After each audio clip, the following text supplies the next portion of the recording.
Good afternoon, FOVs. That's Friends of Vicki, if you don't know that. We are so genuinely thrilled to have you here today because it has been 14 months. That's 14 months since we lost our girl, our Vicki. I called her my honey. It's 14 months of this weird worldliness that has been swirling around all of us. Yet all of you found it important enough today to come on down and celebrate with us this unique and wonderful voice and life and legacy that is Vicki Tosher.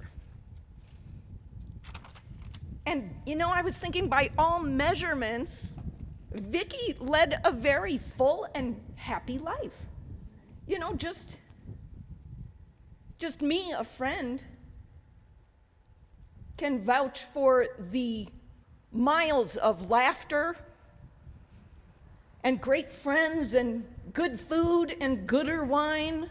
Right, Judy? And she's an editor, so I know she would give me some grace with the gooder wine. But she had cats and adventures and travel and great love in her life and a home that she loved and hobbies that she loved. So we're going to hear from those closest to her today to learn a little bit more about those.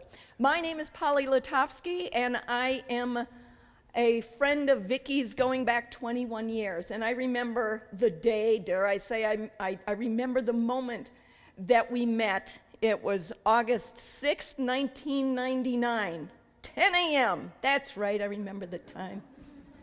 It was day 6 of my walk around the world. I had decided to go pursue this childhood dream to go walk around the world. And it was for breast cancer, a fundraising effort and advocacy campaign for breast cancer. And this first leg was, the fundraising beneficiary was the National Breast Cancer Coalition. And they reached out to a local rep who could maybe go and meet that girl on the road. And she couldn't make it, ironically enough, because she was very sick with breast cancer. So they kept digging and they found this woman named Vicki Tosher. Vicki, can you drive up to Glenwood Springs and go meet this Polly girl and just get to know her a little bit? Now, I don't remember her, well, I guess I don't know her reaction, but it was probably, okay. Because for those of you who don't know, it's a 4-hour drive over 2 mountain passes and a canyon to get there. But she made her way to the park. And she got out of the car and was sitting on the edge of the park. Now, we didn't know each other. We didn't know what each other looked like. So she sat on the edge of the park, looking around for someone who looked disheveled enough to think, hey, that's that girl walking around the world, and looking lost. And this guy came up behind her, big old hunky, hairy, leather-clad, gold chain, tattooed, bearded fellow with leather. And he says, you look lost. Can I help you find something? And she says, well, I don't know. I'm looking for this girl I've never met before. Apparently she's walking around the world. I'm supposed to come and meet her. And he says, I think it's that girl stretching under that tree over there. And she says, oh, well, thank you very much. What's your name? And he says, Merrill Lynch. She says, stop it, it is not. He says, no, true story. He pulls out his wallet. And they're looking at the driver's license, like he has to prove it to her or something, right?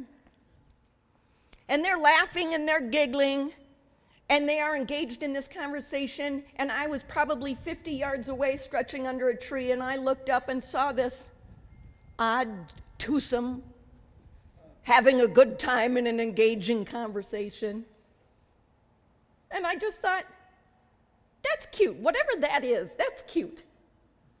Here's this big, hunky, hairy slab of beef with tattoos and beards and gold chains and leather. His name is probably Rat or Spike or Stinky or something like that. And then there's this middle-aged woman with gray curly hair that grew north. And they're engaged in this conversation and having a wonderful time. And as I look back, knowing the Vicki I then got to know over 21 years, I thought, that's exactly who she is, isn't it? You guys know her. She went straight through this facade, or whatever that was, and she went to the soul. And she's always curious. And she started chatting with this guy. Facades don't mean nothing. I remember one time sitting at the Smash Burger. We're waiting in line. I'm looking at the menu. What am I going to get? And she's behind me, chatting up the people behind her. She knows their whole story about the 12-step program and the state of their marriage and everything else. I'm just ordering a burger. But that's who she was. And that is the gift that I will take with me as I move forward post-Vicki world. And that woman came up to me as I was stretching under the tree. She squatted down to get eye level. And with this big old smile and full of energy, she says, "Are you Polly?" And I said, "Well, yes, you must be Vicki. How'd you know it was me?" She said, "Merrill Lynch told me."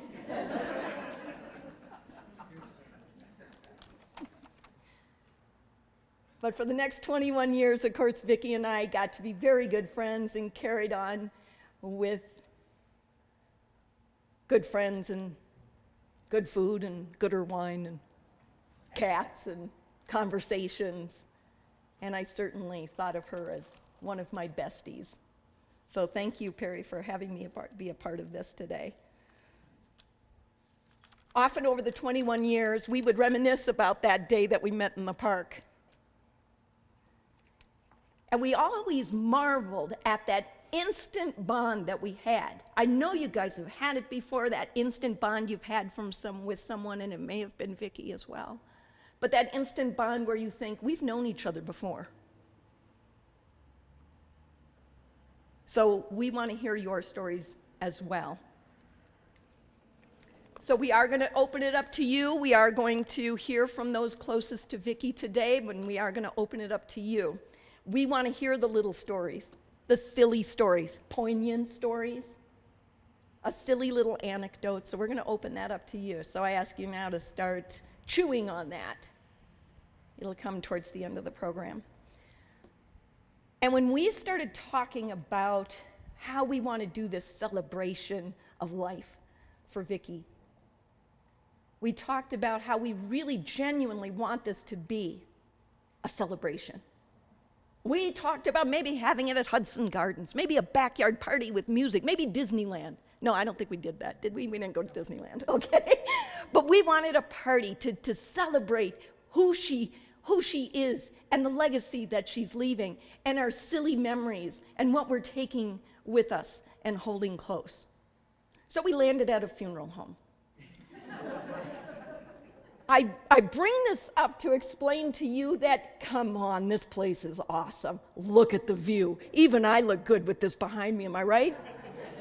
We got the parking and we got the food and we got all the equipment. But we still want that party, that energy. So we want clapping and cheering and giggling. All right, y'all? We want clapping and cheering. No promises there won't be some tears. You know, we are starting with Perry. And Perry thinks he can do it. So in celebrating the wonderful, unique, quirky, fabulous Vicki Tosher today, let's start with the one who knew her the best. The love of her life and probably beyond. Is that fair? Let's give him some energy. Let's give him some love. I want some clapping. Come on, Perry.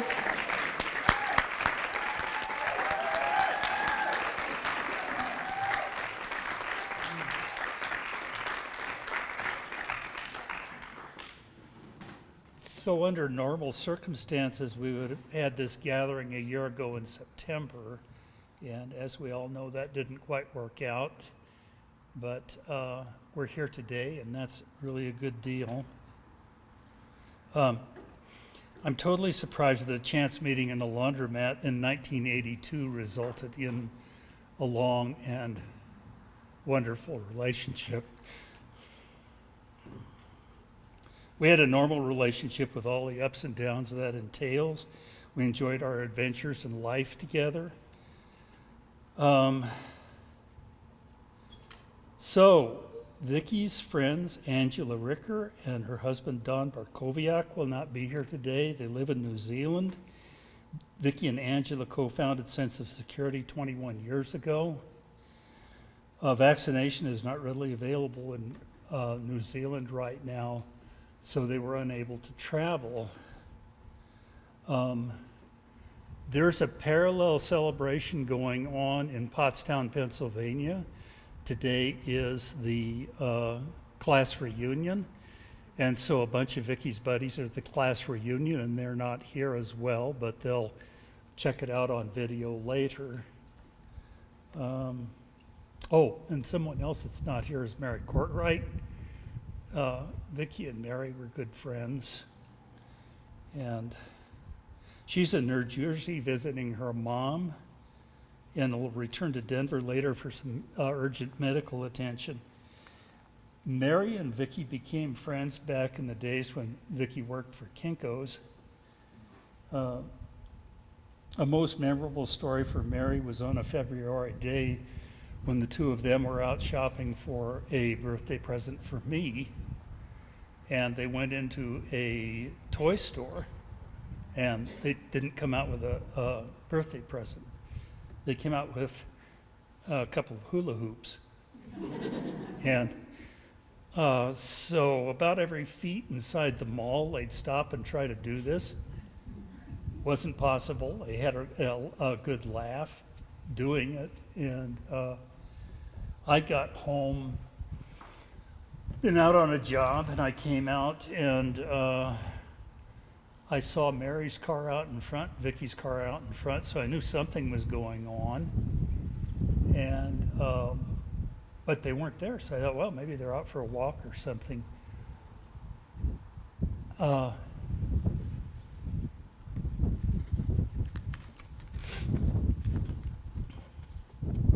heard a commotion in the backyard, so I went out to take a look, and here are these two women trying to hula hoop out in the backyard. And it's very funny. Vicki was crossing her legs because she was about to pee her pants.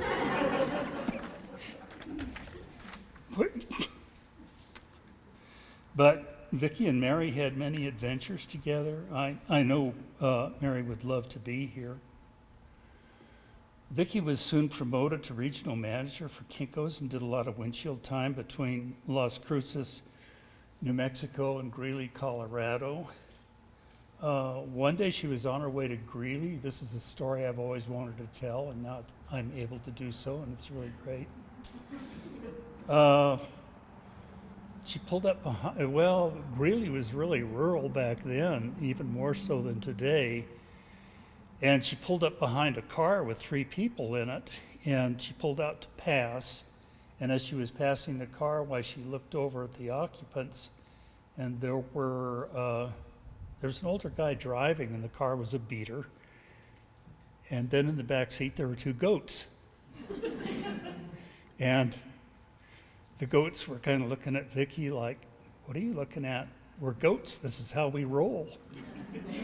But it's a good story. I'm glad I have a chance to tell it.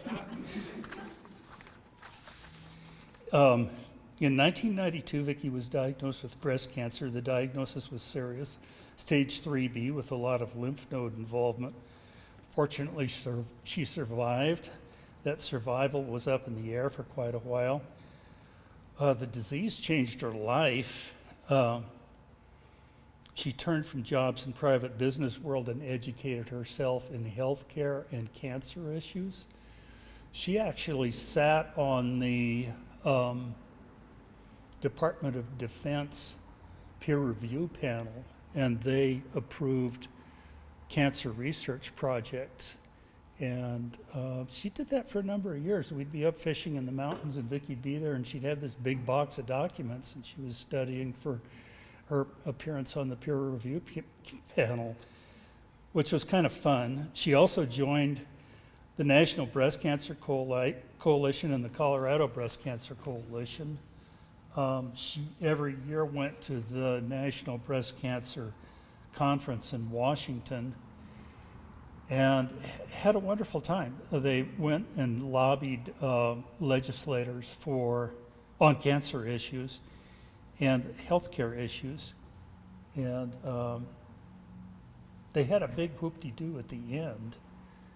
And they had live music and everybody danced and got crazy. And Vicki was known for doing the splits on the dance floor. In the slideshow, there is a picture of Vicki doing the splits on the dance floor. It's not at all obvious what's going on, but there's sort of this wry look on her face. And I guess if you knew the venue and knew the person, well, you'd know what was going on. For many years, she participated in the race for the cure. Back problems eventually put an end to that, but she sure had a great time while she was able to do it. Mary Courtwright was the one that got her involved in Race for the Cure.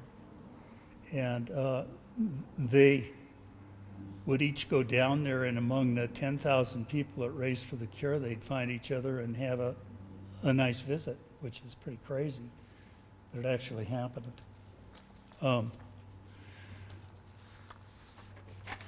Arapahoe County Democratic Party just finished having their picnic this year. My back was pretty screwed up, so I didn't go. Several years ago, we went a couple of days before the picnic. Vicki said she wanted to make a banner, and so during the picnic, she had this banner spread out over several tables and was working on it, and she had everybody sign it. There's a picture of the banner in the slideshow eventually. And the banner says, "The flag belongs to all of us." And, it's just one of those, another Vicki surprise. Vicki did beadwork. I should say she did beautiful beadwork. There was a funny little purse that she made out of leather. It had beautiful beading on the outside.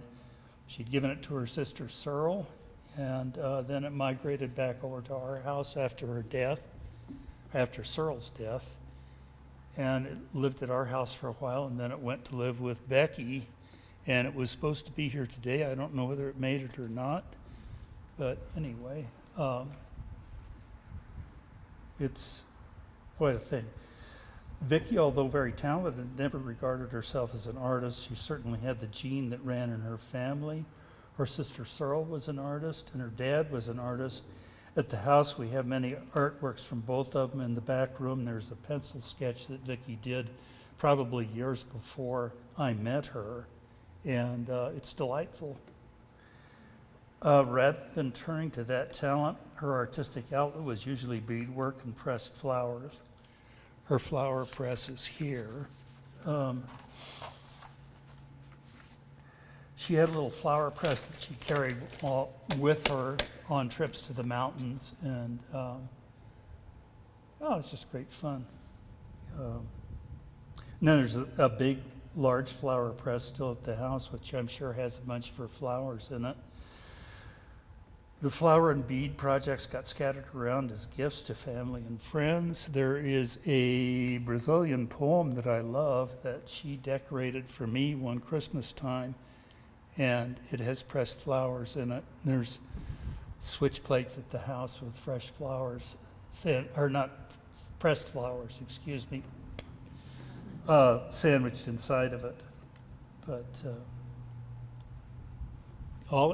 we don't have any of this stuff anymore. The beads and the pressed flowers, things all got passed on as gifts to friends. In the spring of 2019, we used to get out for walks on a trail at Bellevue Park that became known as the Bunny Trail. Vicki would start walking down the trail, and she'd spot a bunny, and she'd see how close she could get to it on the trail before it hopped off into the brush. And it was, a silly little game, but we really enjoyed the hell out of it.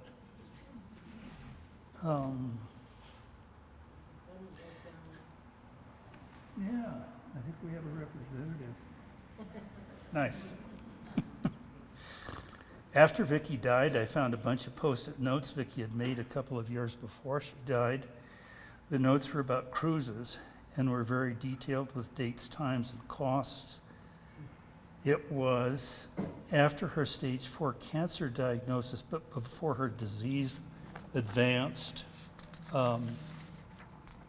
Both of us didn't really think that the end was near.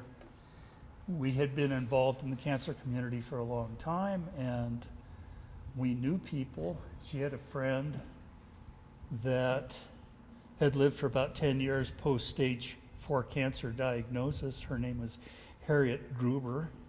And so we thought we might have some time and we might be able to do a cruise. But unfortunately, the cancer eventually became untreatable and she died, and so the cruise never happened, but it sure would have been a lot of fun. She enjoyed visits from friends up until about a week before she died. I could probably blabber on like old people do. I don't think I will. I think I'll draw it to a close and have Polly rescue me. Thank you for coming.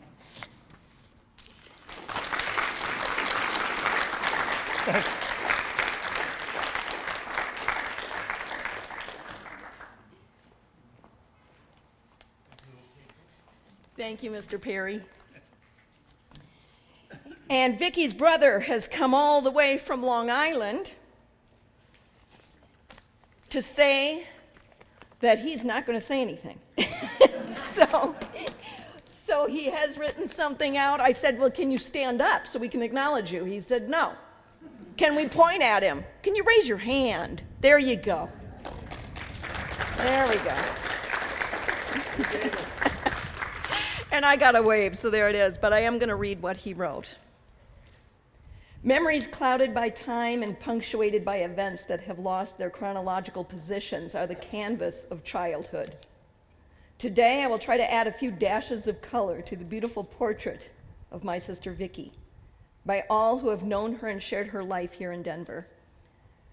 My brushwork depicts an earlier time, of course, and it is burnished impression. As the youngest two of 4 siblings, it was natural for our mother to couple Vicki and me as playmates whenever I wasn't on my own with my toy trucks and army men, or we were not with our respective friends. I recollect that most of these days were in the summertime, but it is too easy as we grow older to remember sun-filled afternoons of summers past far more often than cold and dreary winter days. He's a writer like Vicki, right? We were together, or often with a band of neighborhood kids, and we had complete sovereignty over the woods, the creek, the meadows, and pond within the half-mile radius of our little house in Pottsville, Pennsylvania. I do not remember ever having to take care of Vicki, though I'm sure our mother would have told me to when we ran out the door. She was my natural companion. Our adventures mostly took place in the woods behind our house, where old fallen trees that spanned the creek became pirate ships and submarines, where the little sand spits became islands, and as castaways we made do with pretend meals cooked in rusted tin cans with an occasional chicken foot that had floated downstream from our neighbor's coop. Here among the salamanders, pink crayfish, how we said it, minnows, worms, tadpoles, and frogs, garter snakes, black snakes, forget-me-nots, blue bottles, garlic grass, poison ivy, and red shale rocks, an entire world developed daily and ran through to dark. Vicki was a trooper. She joined me in everything. In the early 1950s, I can remember our mother begging us not to play in the creek water for fear of contracting polio, but we were always playing there. It was the most important thing of the day, of any day. My father had built a little hut made of a wooden frame covered with woven straw mats that we called the Raymar Shack, after a TV show called Raymar of the Jungle. The hut was a great fort, clubhouse, and general rendezvous. I can tell you that Vicki was fearless. always ready for what might come next. So many of you know the same resiliency and spirit guided her through the many, many years of illness. When we got older, we had other friends that lived up the road, a brother and sister, and we paired with them for more fun right up through my first year in junior high. We skated ice hockey on a bit of a pond, built dams in the creek, dug tunnels in the creek bank, played baseball, not softball, baseball, and tackled football with many other kids. We ate dinner at home every night, but we went out afterwards and seemed to always come home in the dark with our path lit by fireflies. The days were long and filled with sun and blue skies, and there was always so much to do. There were beautiful 2 Creek camping trips to the beach at Montauk and picnics at French Creek State Park. The dark and weird future was far off, and we were free to be young with little care. By the time I was in junior high, I had put away my little trucks and army men, and the trees over the creek had rotted away.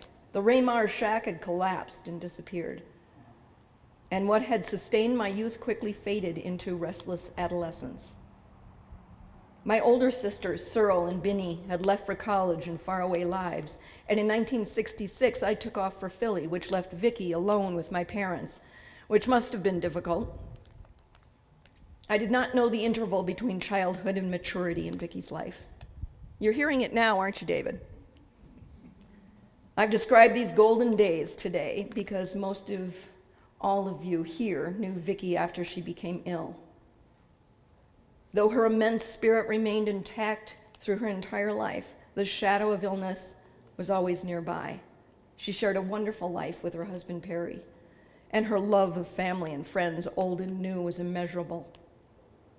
I know she found solace in every day that she lived, that she was one of the kindest people you will ever meet, and that she was a whole and loving person from the beginning to end. For me, she lives on in an uncomplicated other world where she is once again in a castaway with a band of merry souls. I have to believe that her days are long and they begin and end with a big smile. Thank you, David.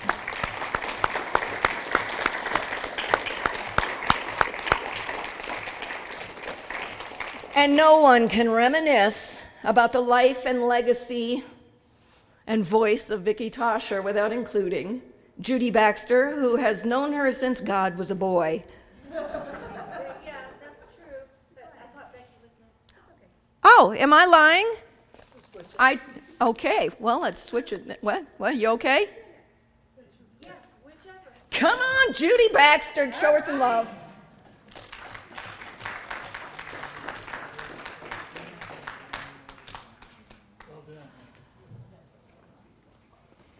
It's a pretty hard act to follow, Polly Latovsky, people. And it's so great to be here and to be with you. It's so important to come together. Sogyo Rinpoche, a Buddhist teacher, said simply, learning to live is learning to let go. We spend our lives letting go. You want me to get closer? Okay. Sometimes letting go is so very difficult, traumatic even. Other times a natural ending or a true release, as with a balloon released from a child's grasp, sailing to the sky. There in those moments, both joy and anxiety coexist. And that's what I felt when I lost Vicki, when we all lost Vicki. Letting go requires being willing to release as well as a willingness to embrace the unknown, stepping into the next moment. The consequences of not letting go are significant. You get stuck. To let go requires recognizing that a moment has passed, a time has passed, that there's an ever-changing landscape of our lives, forcing us to feel and to be with uncertainty, and to find freedom and joy contained in the embrace. Take the place we find ourselves today. Hell's Bells take the place we find ourselves this last year and a half, where we've had to let go of damn near every routine of our daily lives, and especially how we grieve our losses. Today, each in our own way, we are on the path of letting go of grief's grasp on our heart brought by Vicki's death, July 11th, 2020. It has been a long year, and coming back now to celebrate her life may renew the tightness, but it's a sweet tightness. At least it is for me, as well as the joy and the laughter in our heart that is Vicki. I'm Vicki's friend. Really, we were sisters of the heart, sisters by choice. I know there are several of us here today who think of Vicki as a sister. That makes us all a sweet and rather large family. You're stuck with us. I am learning to let go of the sadness and embrace the next phase of my life with Vicki, confidently knowing she is in it. You see, she's been there for most of my life. Okay, I calculated it out. Vicki's been here for 68% of my life, and now growing. For over 40 years, we shaped, no, maybe it was even sculpted each other's lives. I hadn't yet turned 21 when I met Vicki. She was an anthropology graduate student, and I was an undergraduate. I met Vicki before I met Charlie. Many of you know who that is. She knew me BC.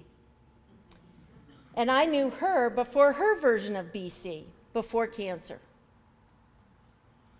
Oddly, now looking back on it, as I've spent a lot of time doing, we were connected by loss.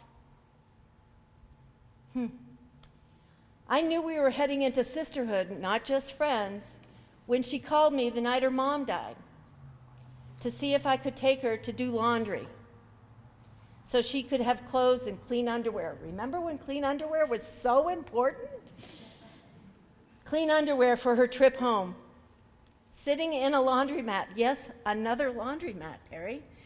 Sitting in a laundromat someplace on Downing Street, there we were, talking about loss and love, and our connection grew deeper. I have other stories of Vicki and I sharing loss and letting go, happy memories, sad memories, of having a life together. We spent a lot of time embracing what was beyond the loss. But there were losses, marriages, health, beloved pets, parents, my husband, that was Charlie, siblings, friends, jobs, ups and downs. I find the hardest part of letting go is accepting that there's one less person in the world who knows me, and even with that knowledge, still loves me. Right? I'm guessing that you, as a consequence of being here today and listening to these reminiscences, that's always a bad word for me, as well as the ones you're going to hear from all y'all, now know Vicki even better than before. So take a moment and think about your memories. Visualize in your mind's eye the picture that captures a time with Vicki. Which one's vivid for you right now? What does that memory capture about who Vicki was in that moment and how you knew each other? Our task now is letting go of having Vicki in our lives as she was and embrace the way she is in our lives now. To accomplish this mission of embracing and carrying Vicki with me and to write this eulogy, I had to really find a way to capture and say something deeper. It couldn't just be the stories. It just couldn't be, because I had too many and I couldn't pick them. So in his book, How Then Shall We Live, Wayne Muller asks 4 questions that we can ask ourselves throughout our life. They allowed me to describe the heart core of Vicki that I carry. These questions are, who am I? What do I love? How shall I live, knowing I will die? What is my gift to the family of the earth? These questions helped awaken me to Vicki in a distilled way, to see how she lived these questions over all of the years of our time together. Because I believe her spirit is with us, I am keeping most of these questions in the present tense. And that bunny out there may actually well be her little spirit watching over. It keeps coming back. Who is Vicki? Vicki is wise. I'm 100% sure Vicki is an old soul. She brought wisdom from some other time. Her wisdom showed up in the questions she asked of her world, in her work, of her friends, listening deeply to the answers in her own heart and in ours. Vicki is generous. Her gifts and deeds come from her heart and her hands. I am fortunate to be surrounded by lovely connections to her everywhere I turn. The necklace I'm wearing right now, buried by this darn mask, is one Vicki gave me for a birthday present. A watercolor she gave me that her sister Searle painted is always on my bookshelf. The pressed flowers in a frame with a saying, there's a picture of it up here, that's one of my favorite quotes. The little laminated card with the Maya Angelou poem and quote, I think it's sitting over here. I carry it in my purse or my car all the time. The handmade, hand-painted Christmas ornaments. The gifts go on. Vicki is love. It is through these gifts that I carry her love with me. The kind of love you don't find often, the unconditional kind, that loves you even when she was hurt, mad, or disappointed by you. Yes, Vicki had been mad at me. Sometimes I knew why, and sometimes not. But she was always right. This was so annoying. Though sometimes it could be tough love, it was always love. Vicki is funny and playful. The Travels of Olivia period captures the spirit. Who here took pictures of Olivia in her travels? And some of you have Olivia. Oh, come on. Jen, didn't you? No? Just me. Polly? No? Before my time. Really?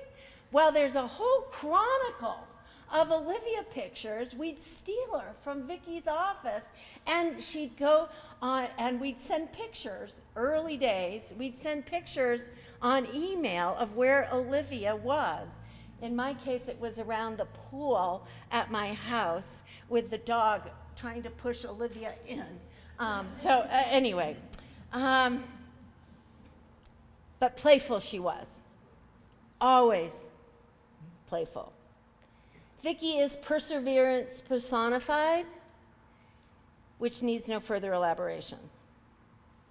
What does Vicki love? Vicki loves the natural world, its mystery, its intricacies, its sounds and sights, its astounding beauty.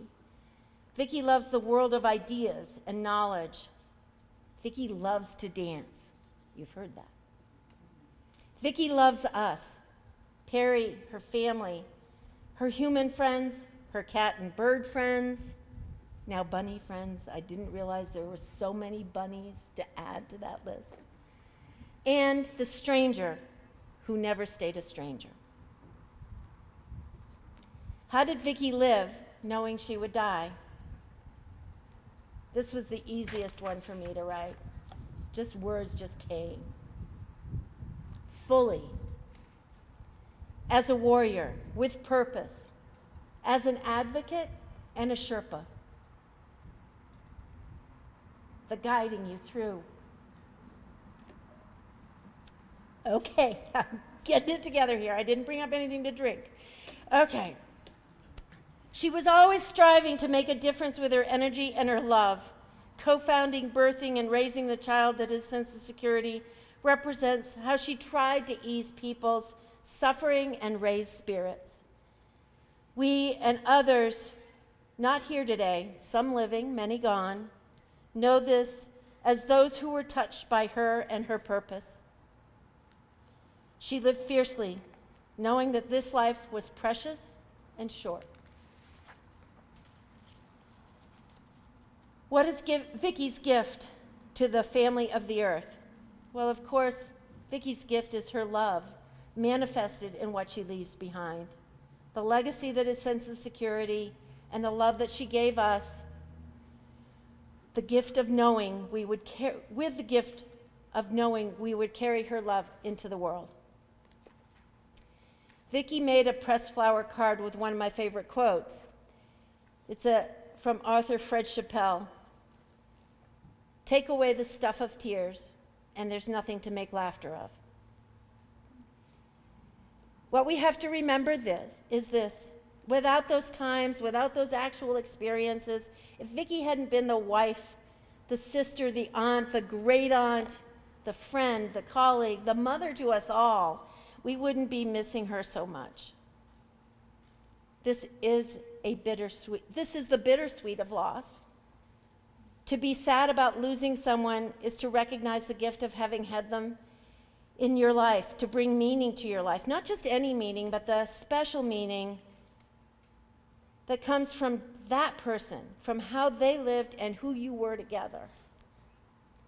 Maybe together we can help find that path of ease and flow and letting go, where we can find the joy, tenderness, and the gratitude of the embrace. I said earlier that I was surrounded by Vicki's gifts in my home, in my memories and in my life. I want to share one last piece of Vicki that I have and I want you to have. On the occasion of my 50th birthday party, many of you were there. I put out a book. In fact, it was this blank book. And asked for friends to give me advice. And of about the 75 or so people that were there, about 15 actually did. And their advice was spot on, especially about getting shoes with more arch support. I happened to open this book last year and found this advice from Vicki to me, and now from Vicki to you. It's your choice, always. In friends, how you spend your time, what you see, and how you see it. Find beauty in all of that. My sister of choice. Love, Vicki.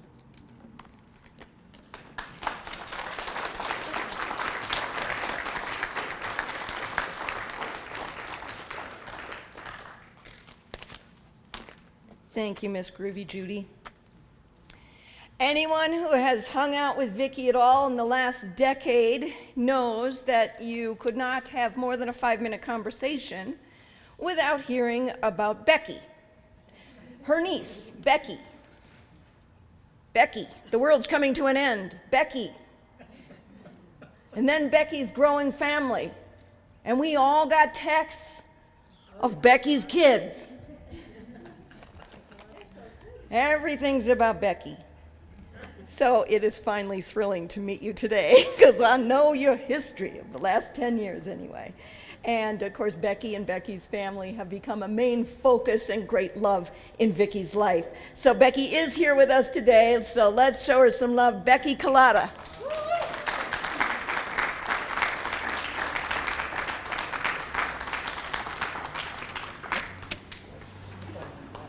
Well, I could just say ditto, but I'll waste a little time and tell you a few things that Aunt Vicki taught me. When I was very little, I grew up in Boise. My sister's in the back. She might remember this. I don't know how little I was, maybe 4 or 5, but my mom, Cyril, told me that her little sister was coming to visit from Denver. And I know it wasn't the first time I was in the room with her, but it's the first time I remember being in the room. And I would bet, like everyone who's already talked, you remember the first time you were with her. First, which I thought was amazingly adventurous and novel as a Western kid, she came back on train. Amtrak brought her from Denver to Boise, which I just thought was out of a storybook. And then I can't remember who brought her to the house, either my mom or dad, but I was at the house and she walked in the front door and I was like, who the hell is that? Like the hair, the eyes, the smile, and she was in the I Love Denver and the Denver Broncos phase. So she had on tight jeans, skinny little waist, cowboy boots, and a cowboy hat. And I was like, that's your sister? And she was so little, but her small stature was dwarfed by this huge presence that walked in the door. And I knew I already loved her.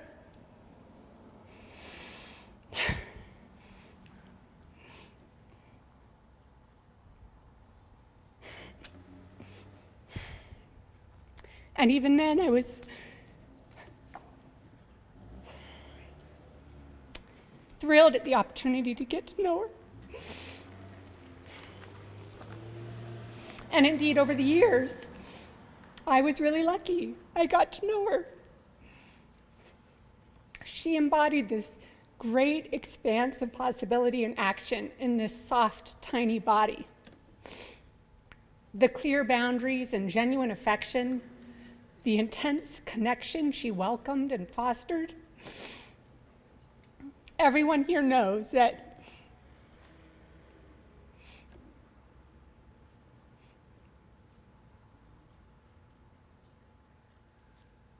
when she looked at you, she really looked at you. When she listened to you, she really listened. And if she shared something about herself and her ideas, you knew that she was sharing something important with you.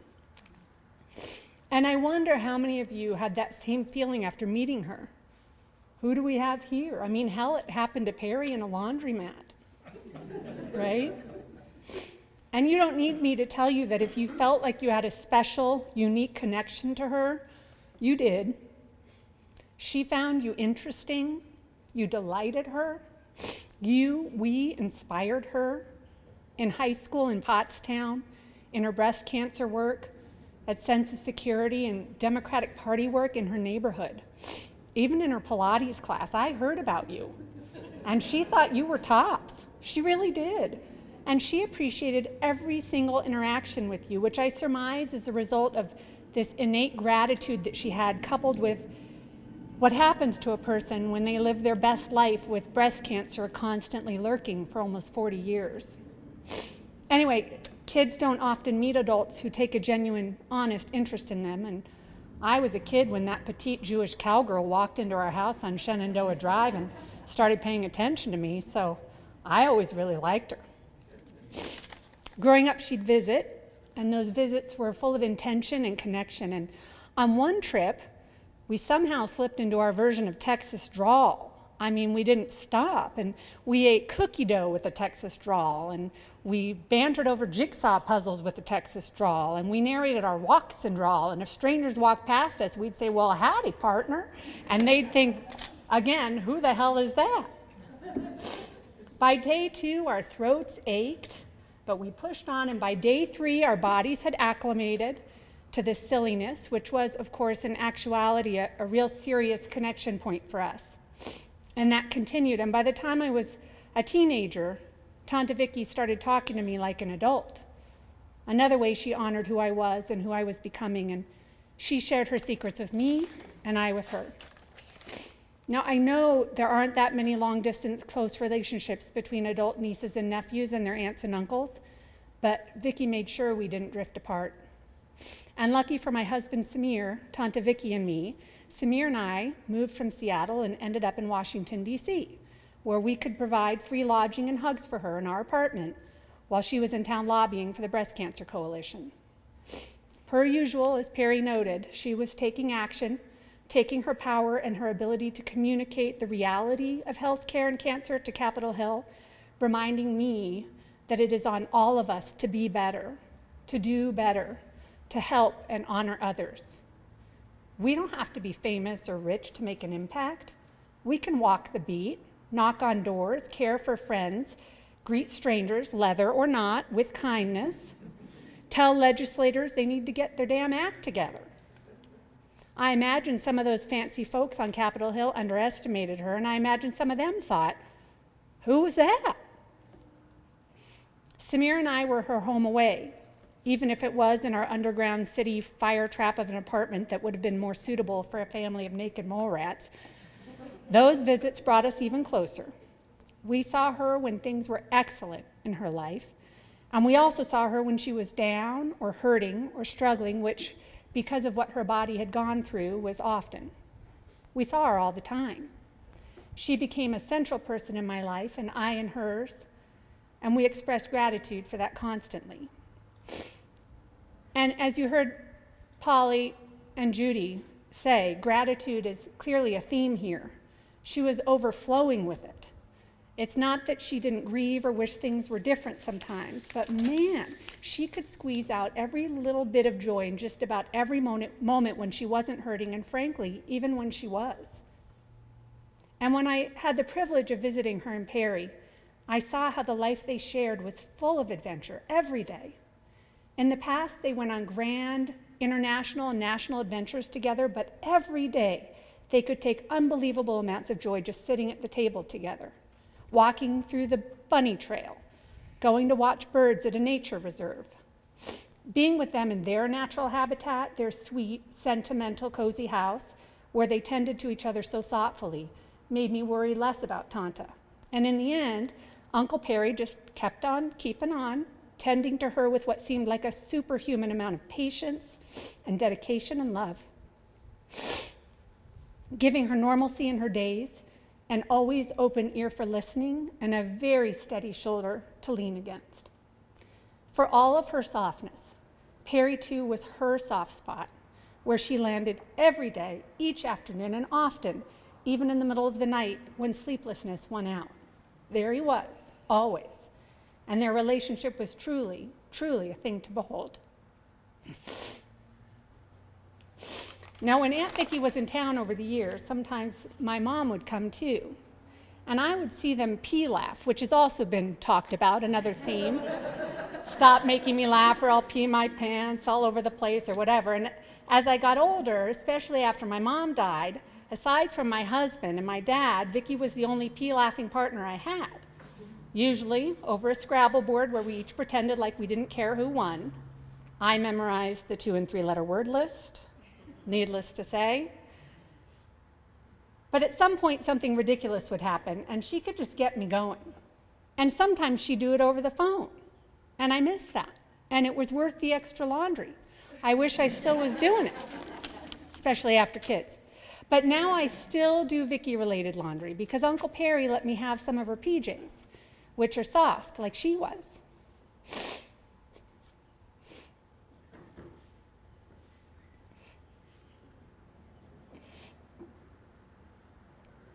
And they remind me of her. And as you can tell, like her, I'm a very sentimental sort. And I like to think of people I love and admire and miss as much as possible in positive ways. And I hope that hearing about my Tanta Vicki through my eyes and heart has been that for you. I've remembered just how exceptionally sweet and affirming and clear she was with all of us, and that all of us could probably all stand to be just a little bit more like her. Thank you.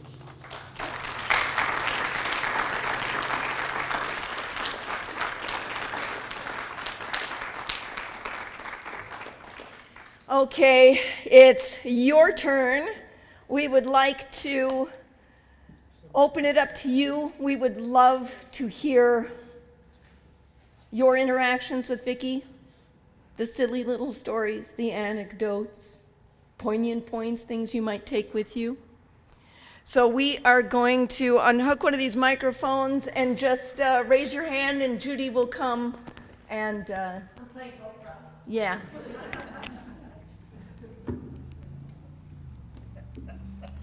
I want you to consider. Or Phil Donahue.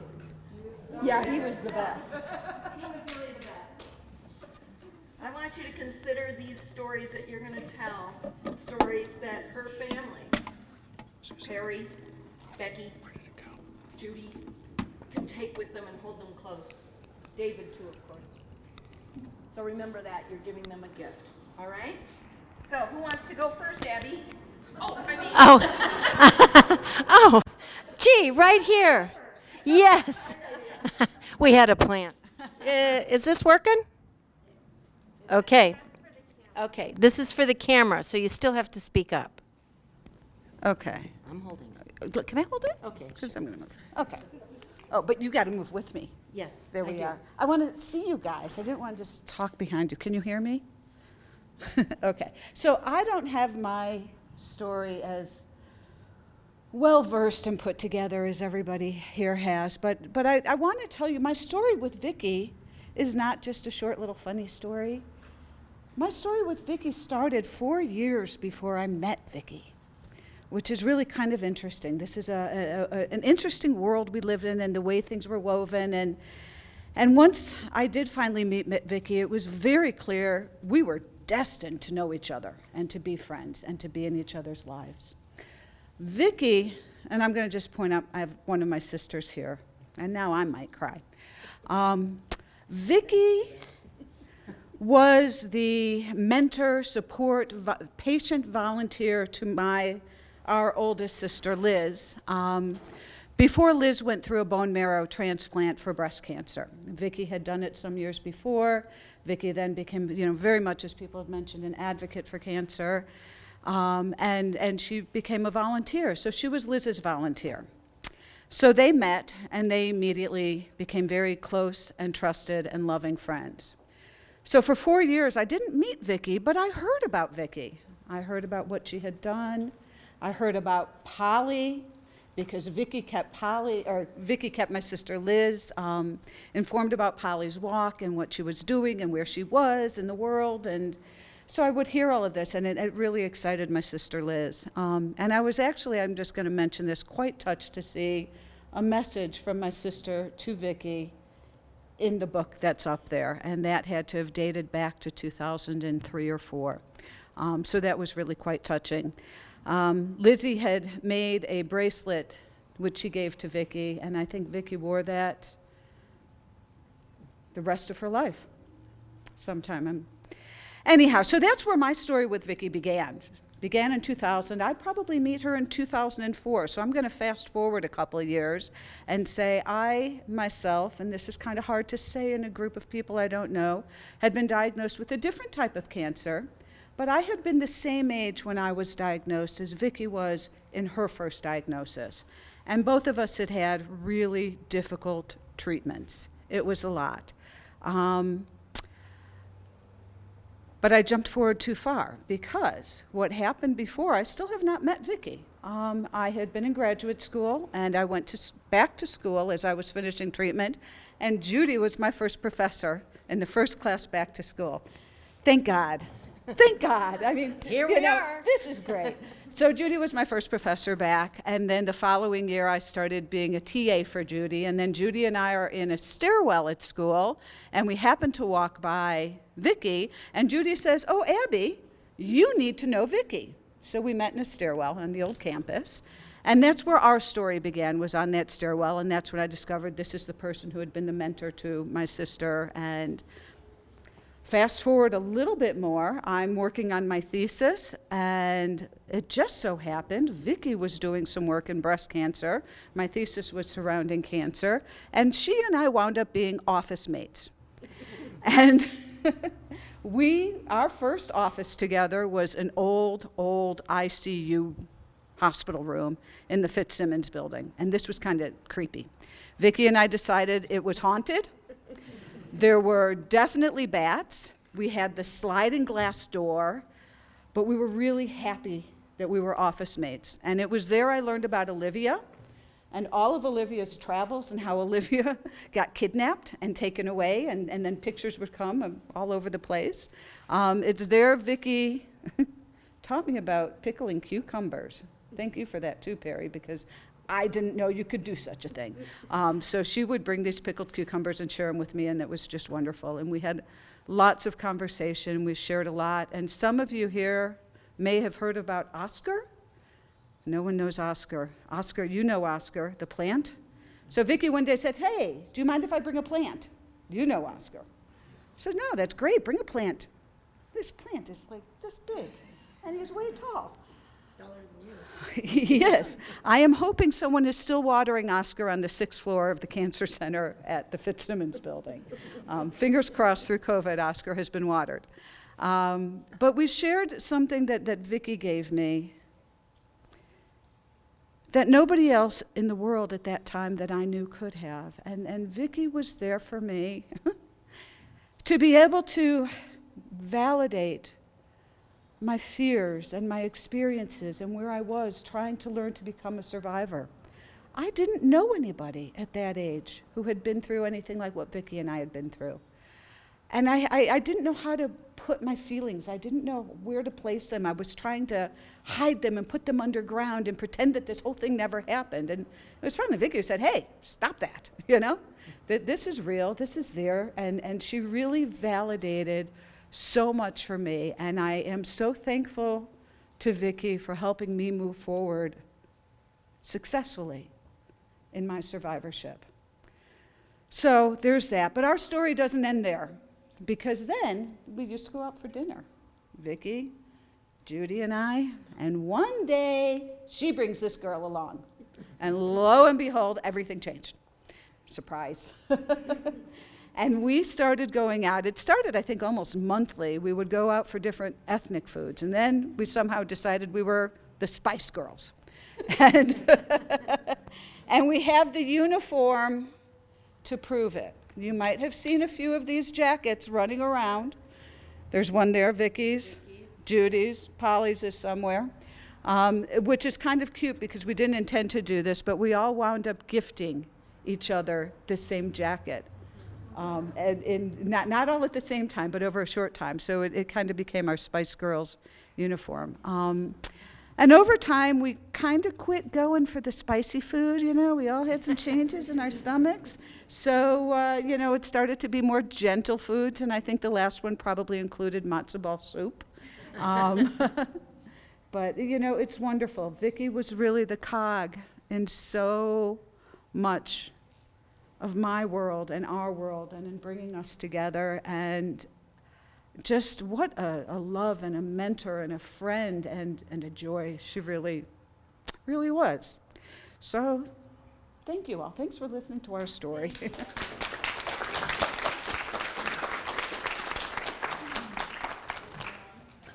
Judy, Yes. okay. Am I Introduce too yourself. close to the camera? Nope, you're great. Thank you. Okay. Introduce yourself too, Yep. and how you knew Vicki, so we all know. I'll be happy to. My name is Jo, and I know Vicki because of cancer, and what sudden friendships spring, especially in this crowd, it seems. But we hung out with a bunch of friends. This is one of them, and we called ourselves Kimosabis. So she had another group of friends. She was cheating on you guys.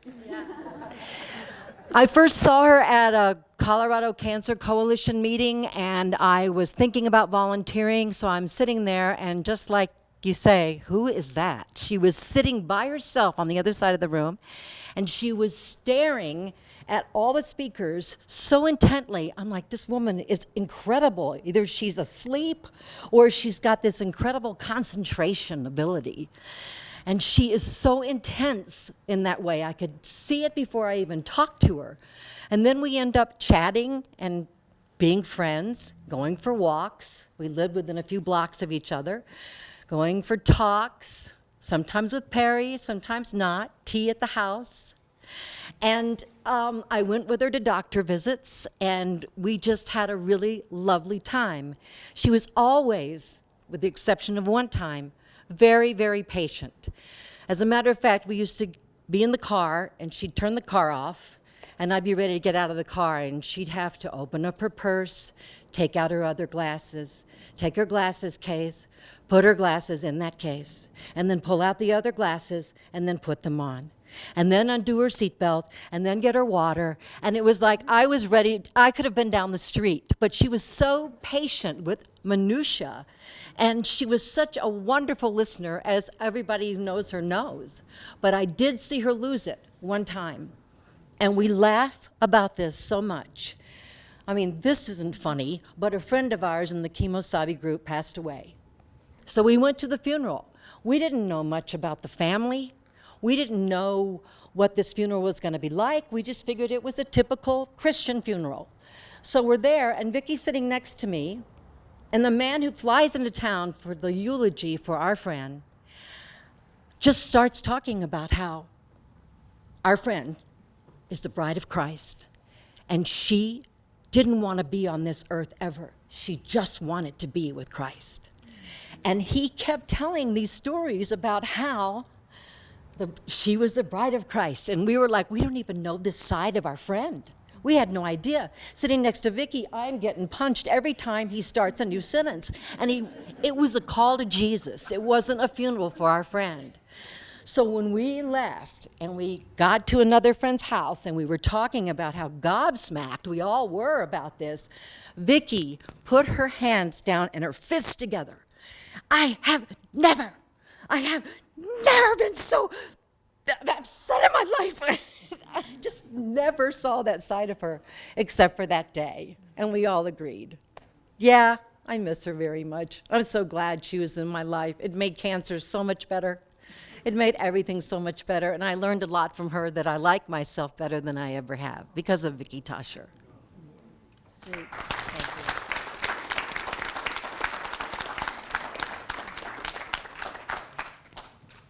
Yes.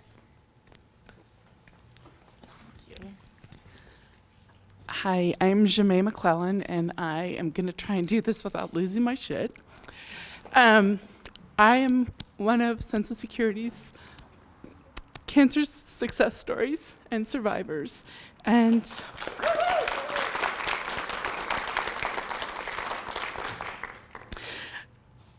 I probably have a lot of stories to tell about Vicki because we had coffee and went to breakfast several times before she passed. But all I remember from them is seeing her and seeing that big bright smile and that crazy silver hair, and always feeling, before she even hugged me, I could feel her arms around me because that woman can embrace you from across the room with a smile in her eyes. And like Becky said, when she talked to you, she looked into your soul and she listened with 100 ears. And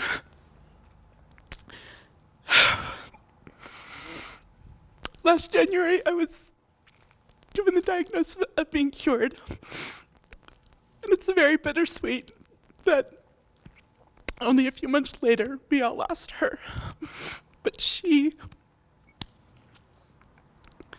made such an impact on my life. And I am where I am emotionally and financially and mentally because I had that little firecracker walk into my life at the most vulnerable time I've ever been. And I thank you for inviting me and letting me be here to hear about all the other people that loved her and the other part of her life that I did not have access to, but she was one hell of a woman, and my life is better for having her been in it.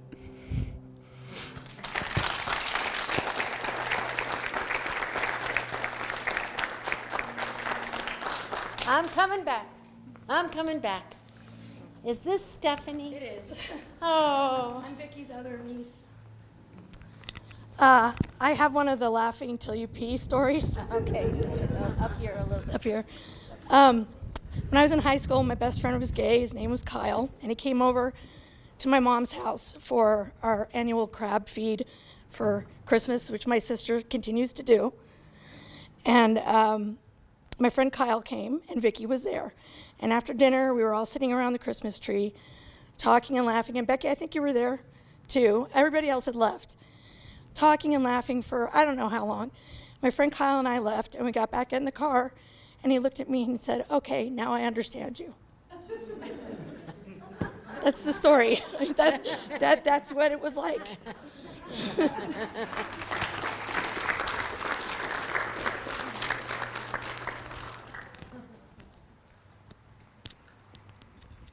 Let me rush in.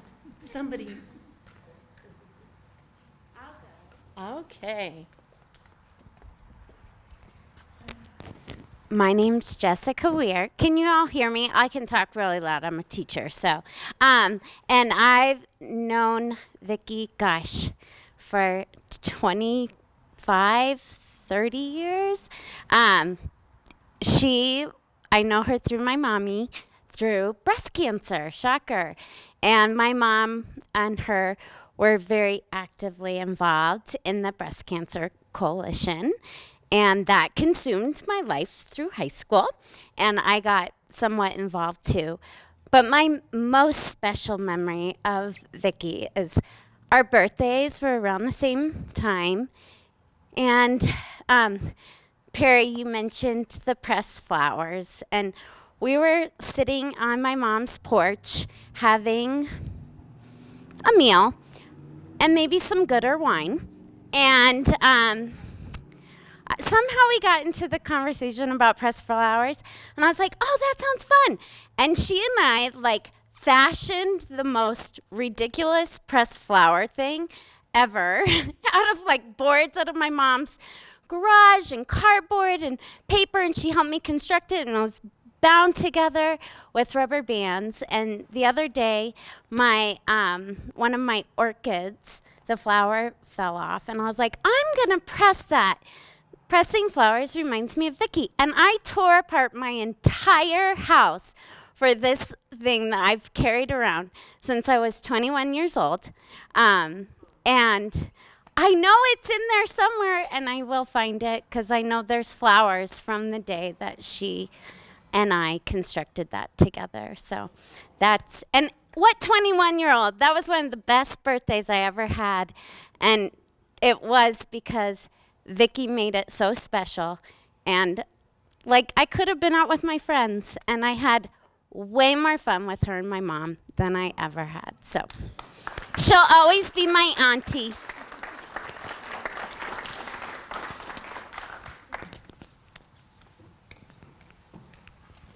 Thank you. I just want to briefly express gratitude for Vicki's political activism, and as someone who benefited tremendously from the friendship that was part of her activism. And there are so many of us in Arapahoe County who she worked diligently to try to elect but mostly the thing I'm most grateful for is that she worked diligently to educate us and make us better legislators and policymakers, informed by not just her lived experience, but also her tremendous knowledge on the subject. And so Arapahoe Democrats, it was always Perry and Vicki and Perry. And if you had did you get Vicki and Perry? Are Vicki and Perry supporting you? And that was the golden ticket. And it certainly was for me. And we just appreciate you both and miss Vicki tremendously. And she made a real difference, Perry.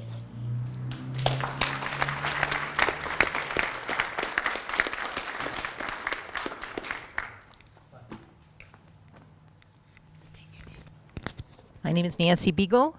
I met Vicki through the Breast Cancer Coalition, which was it? The Colorado Cancer Coalition, and also Day of Caring. And I was actually trying to facilitate a meeting that she was at. Needless to say, when she gets up and talks, sometimes she goes on. And when you're trying to facilitate a meeting and move it on, I thought, I gotta get to know this lady.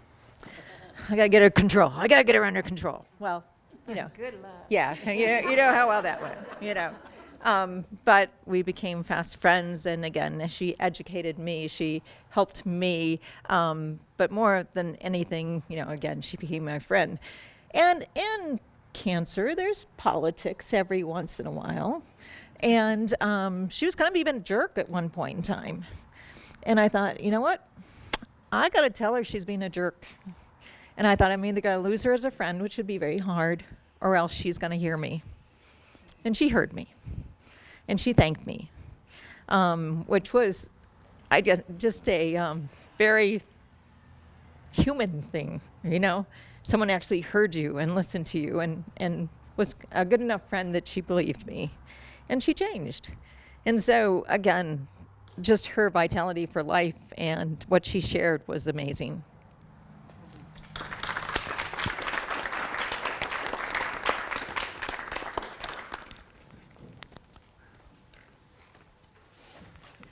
Hey, so I'm Tim Taravella. I'm the executive director of Sense of Security, and I'm one of the lucky ones. Every day I open my phone and I go to check voicemail. Some reason Vicki's name pops up. When I press star 86, her name pops up every single time on that cell phone of mine. So I'm reminded every single day of her. But it also reminds me of the second phone call I took at work on my first day. The first was Komen telling me we didn't have any more funding coming. The second was Vicki saying, I started that place and I need to come meet you. And I said, okay.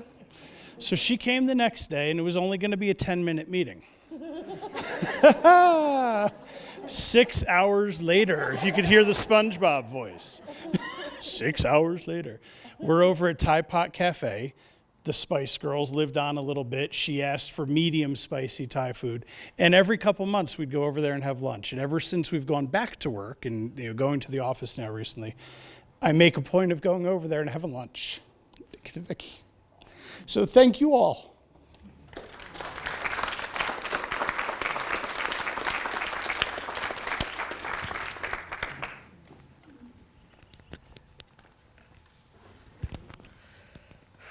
It's been a long time since I've had to do any public speaking, so bear with me. I met Vicki about 2 years into my survivorship as a breast cancer survivor. Met her through Weir, and I became part of their Colorado coalition, I believe, and we produced a newsletter together, and I was helping them as their graphic designer. And that began my relationship with Vicki.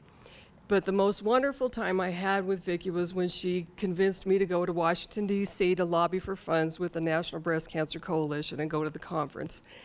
And it was a very intimidating thing for me to approach, and she made me so welcome in this situation, and she helped me get educated in how to approach people, and it was just a wonderful, well-rounded experience.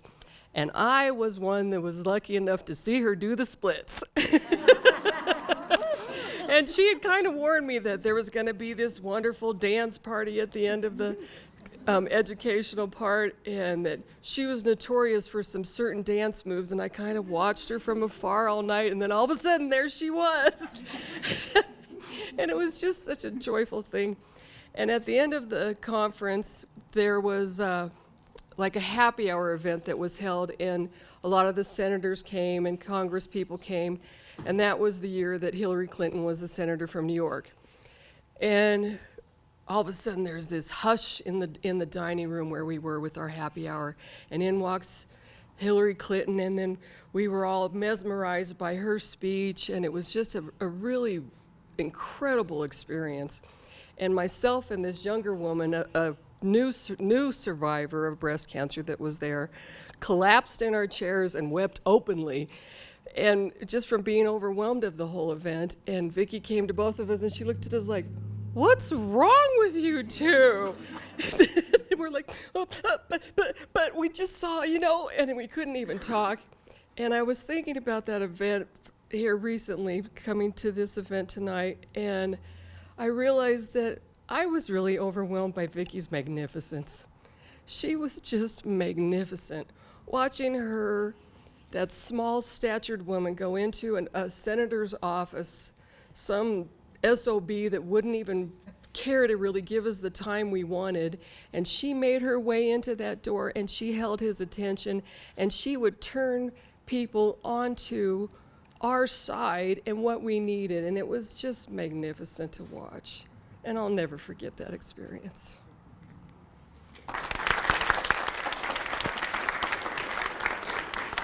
Thank you all so much. I think there's a picture up here with Vicki and Hillary from that night, I'm sure. And to have a witness to the splits, that's amazing. Yeah, one more. There is a backstory to that picture, and that is that Vicki was shaking Hillary's hand, and And she turned around and walked away. And Hillary said, "Whoa, girl, come back," because there's a photo op. And so that's the backstory to the photo. It's pretty funny. Yeah. Hillary wanted a photo with Vicki. Just saying. All right. Polly, I'm going to take it back to you. Some stories that David, Perry, Judy, Becky can all hold close. Those are awesome. Little side note on the Spice Girls is that we all kind of had names, Ginger Spice, Posh Spice, etc. So one day Perry joined us, so we called him Old Spice. Anyway, I didn't know there was going to be a competition for a story that about peeing in your pants, so I am up for the competition. One day, when I was on my walk, Vicki came down to New Zealand to visit me and walked the last 6 days of New Zealand down to the southern tip. And at the southern tip, when we finished, there was a breast cancer organization there that threw a party for us. Congratulations, you finished this leg of the journey. And they had a big party. And one of the gals there at the party was a hairstylist who said, "I'd love to donate anything you want with hair. You want it cut, you want it colored, you want it highlighted, whatever you want." So she said, "For both you and your little friend there with the hair." I said, "Okay." So Vicki and I go there the next day. We're in the hair salon, and she plunks us down into our little swivel chairs. And I was rather conservative. "I'll have a trim and some blonde highlights, please." And Vicki says, "You know, I've always wanted to try red. Let's go red hair." Now, the women probably know this, but for the men, let me tell you that red dye, any dye, doesn't always go with every hair, so you test it first, right? So Vicki's hair was one of those that didn't take well to red dye. Consider, if you will, red dye and gray hair. What do you get? Pink. You get pink hair. So one of the most beautiful memories was Vicki sitting in her swivel chair, looking in the mirror, when they had the big reveal. And they removed the towel, and her fluffy, curly hair that grew north was now pink. And she shrieked, then burst into laughter. I'm talking the kind of laughter where you bust a gut and pee in your pants. And she was laughing so hard that made me laugh hard. Now I'm on the floor in the fetal position. So with both of us laughing, the hairstylist knew she was safe, and she started laughing. And in that moment, boy, that really told me something about Vicki. She's not going to take herself too seriously and enjoyed a good gut-busting giggle. And I take that with me. Of course, that's one of the first memories that pops in to my head. So luckily, it washed right out, but one of my regrets in life is I didn't get a photo of that. Sorry, Perry, that could have been our great photo up here today with her and her pink hair. But thank you for sharing all those memories, and I hope you can all hold those close and take them with you. So what we'd like to do now is invite you all to the reception, which is right here. But the food is going to be in there, so please help yourselves and continue to share the memories and get to know her other friends and what made her life so rich and unique. So, thank you for coming today. Let's continue.